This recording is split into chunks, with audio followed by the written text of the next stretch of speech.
वो तो हमारे पार्टी का फैसला होता है। और पिछले दिनों के अंदर पंचकूला के अंदर अमित भाई आए थे और उन्होंने फैसला कर दिया था कि नायब सिंह सैनी के नेतृत्व में ही विधानसभा का चुनाव लड़ा जाएगा। तो ये फैसला हो चुका है इस चीज पर। हरियाणा के गुरुग्राम से सांसद केंद्रीय राज्य मंत्री राव इंद्रजीत ने सीएम कुर्सी पर दावेदारी छोड़ दी है। केंद्रीय गृह मंत्री अमित शाह की पंचकूला में नायब सैनी के नाम के ऐलान के बाद वे पीछे हट गए हैं। हिसार में एक कार्यक्रम में राव इंद्रजीत ने कहा कि इसका फैसला हो चुका, नायब सैनी ही अगुवाई करेंगे। इस दौरान बार बार राज्य मंत्री बनाए जाने पर भी राव इंद्रजीत का दर्द छलका। वहीं उन्होंने हरियाणा बीजेपी के भीतर गुटबाजी को भी खुले तौर पर स्वीकार कर सबको चौंका दिया। उन्होंने यहां तक कहा कि अभी तो ये गुटबाजी और बढ़ेगी। राव इंद्रजीत से पूछा गया कि वह सीनियर बीजेपी नेता हैं, उनके समर्थक चाहते हैं कि वह मुख्यमंत्री बने। इसके जवाब में राव ने कहा, ये पार्टी का फैसला होता है। वो तो हमारे पार्टी का फैसला होता है। और पिछले दिनों के अंदर पंचकूला के अंदर अमित भाई आए थे और उन्होंने फैसला कर दिया था कि नायब सिंह सैनी के नेतृत्व में ही विधानसभा का चुनाव लड़ा जाएगा। तो ये फैसला हो चुका है इस चीज पर। पिछले दिनों पंचकूला में अमित शाह आए थे, उन्होंने फैसला कर लिया कि नायब सैनी के नेतृत्व में ही विधानसभा का चुनाव लड़ा जाएगा। तो यह फैसला हो चुका है। दूसरा सवाल पूछा गया कि आपको कैबिनेट मंत्री भी नहीं बनाया गया, राज्य मंत्री का ही दर्जा दिया गया।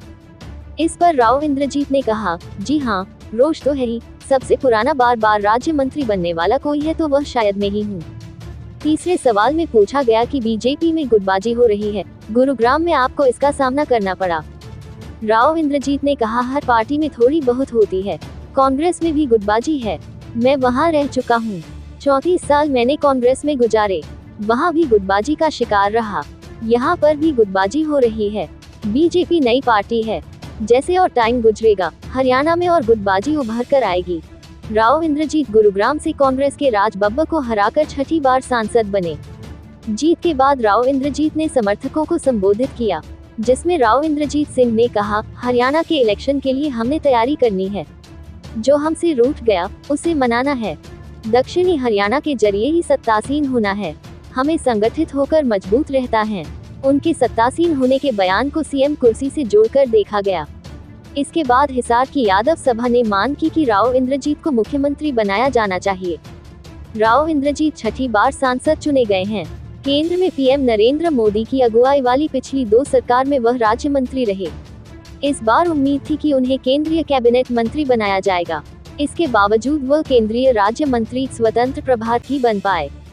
इसके उलट करनाल से पहली बार लोकसभा चुनाव जीते हरियाणा के पूर्व सीएम मनोहर लाल खट्टर को केंद्रीय कैबिनेट मंत्री बना दिया गया। खट्टर को नरेंद्र मोदी के साथ संगठन में काम करते वक्त की नजदीकी का फायदा मिला।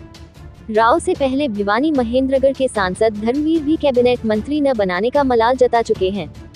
राव इंद्रजीत के पिता के बाद दक्षिणी हरियाणा से दूसरा सीएम नहीं बना।